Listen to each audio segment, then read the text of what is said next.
Hey, what's up? Welcome to a new episode of Tester Tech.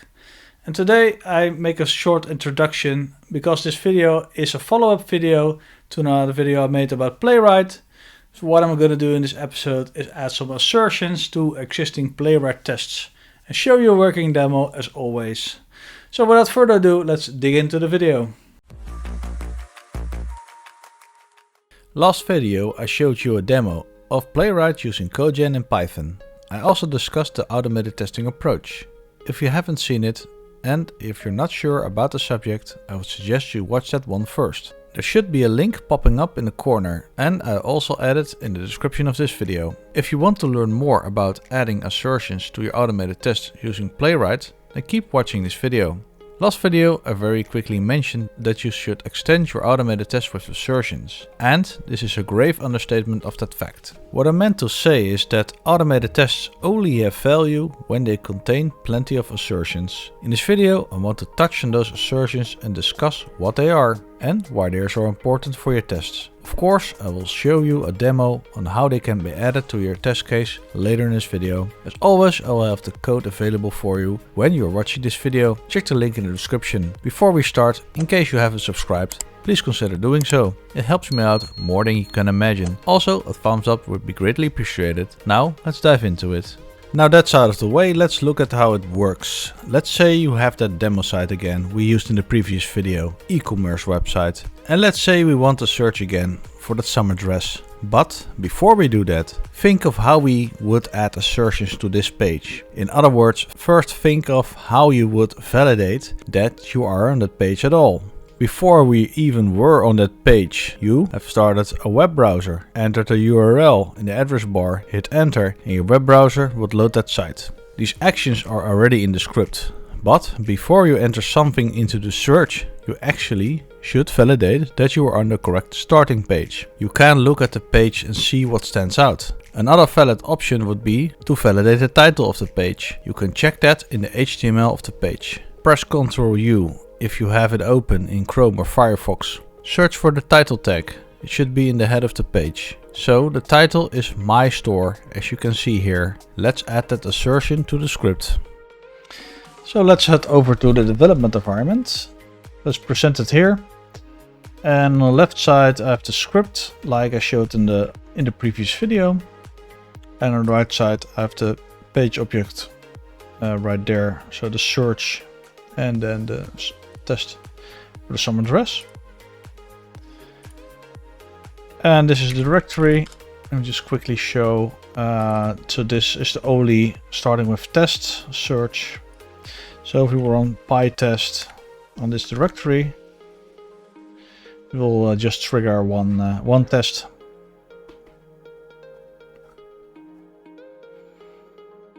So you've seen it. And now let's look at that search. I also showed you that you can check for the title. So if you open up the page, navigate to the page, and then let's put the assertion here. And it will be expect page to have title. And the title I showed you, my store. So my store. So let's write this change and then alt tab and run the same test again.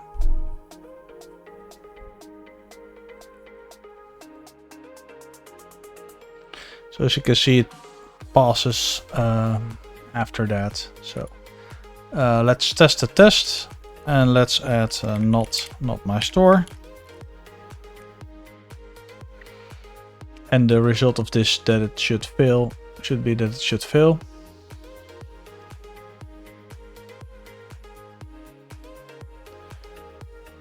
Taking longer, and you see that it indeed fails. So that's a good assertion. So we have the first assertion in place. And once you click on that search, you go to the second phase. Let's open up our browser. Go to automationpractice.com the demo website. Enter a search criteria. Stay consistent. So I want to check this here. Amount of results have been found. Let's right click and click inspect. You have the DevTools and make it a little bit bigger. So let's zoom in so you can read it better. So you see here span class heading counter. That's basically what you want to have for our locator. So if you right click here and then copy the CSS selector. Let me show you that. Text editor. This dot for the class heading counter. This is the locator. That is the locator. All right. So let's do that again. So await and then expect. So here we have we put the locator in here. And then to have text. And then we use a regular expression because the amount of results will differ, of course, depending on the search criteria you put in there. So put regex compile. So compile regular expression. R notates that it should expect a regular expression. And then \d is for the digit. And then we can have any amount. And then results have been. Alright, and then there's a dot in there. And add an asterisk closing. Alright, so this is the first part. But now we need to do the locator.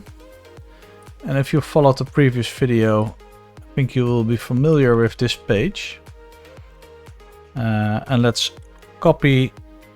So we have search. Let's call it a search result count. Is page locator. We have it still on the clipboard. The heading counter. So in the page object model, we have this locator here. We can call it search result count. All right, and let's add it here. So expect search search page search result count. Alright, it's beginning to be a long line, so let's add a backslash here. Hit enter. So that should be enough. So I showed you this this title, and I also showed you this doing it by to-have text using a regular expression. And let's see if it works. And also save this from the PyTest. Oops. Terminate string literal. Okay. Ah, okay. I see I missed the double quotes here on the end. There you go. Yes. So it's starting the test again. Searching. And I forgot to, of course, import regular expression.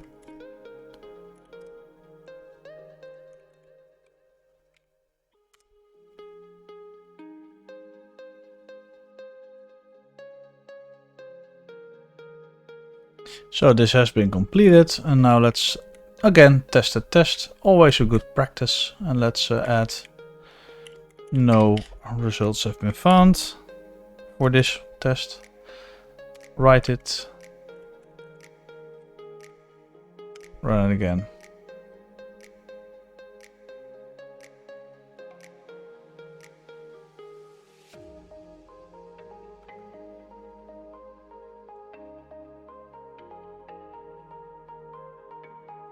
and this should fail, like you can see. So yeah, that's it for this. So in case you're wondering about all these checks, basically just look at the documentation, because about assertions, you have quite a lot of them, and I showed you an example of one. There's a whole bunch of them.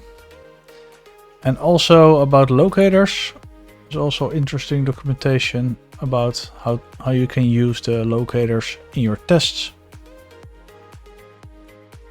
Alright, that's it for this part. Let's go to the closing of the video. And that's it for another video. I hope you liked it and maybe learned something new. So let me know in the comments what you think. And that's just about it. See you in the next one. Bye bye.